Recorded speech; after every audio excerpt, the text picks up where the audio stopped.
বন্ধুরা চলে এলাম কিন্তু বউ ভাতের ব্লগ নিয়ে, যেটা তোমাদের সাথে শেয়ারই করা হয়নি। তো অনেক দিন ধরে ভাবছি শেয়ার করব আবার শেয়ার করাই হয় না। তো চলো, পূজার শ্বশুরবাড়িতে চলে গেছে আর খুব সুন্দরভাবে সাজিয়েছে, বেশ ভালো লেগেছে ওখানে গিয়ে। আর তার সাথে এই যে আমার লুক, আমি এইভাবেই সেজেছিলাম আর সাজিয়ে দিয়েছিল মন।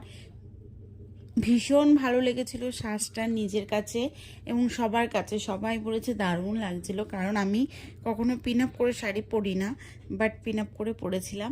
আর তার সাথে দেখো বাড়ির সবাই এক জায়গায়, এবং মেয়ে জামাই, তোমাদের দাদাভাই আইসক্রিম খাচ্ছে, তারপর আমার ননদের বর, নন্দ জামাই, সবাই মিলে অনেক গল্প টল্প করছি। বেশ ভালো লেগেছে, কিন্তু খুব মজা করেছি। যতটুকু পেরেছি অল্প অল্প করে শেয়ার করার চেষ্টা করেছি, বাট খাওয়ার ভিডিও তোমাদের সাথে শেয়ার করিনি। দেখছি খাওয়ার ভিডিওটা শেয়ার করতে পারি কি না।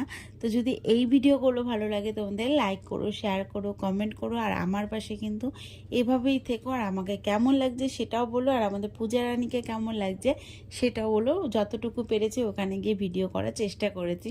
তো চলো বন্ধুরা, টাটা, বাই বাই।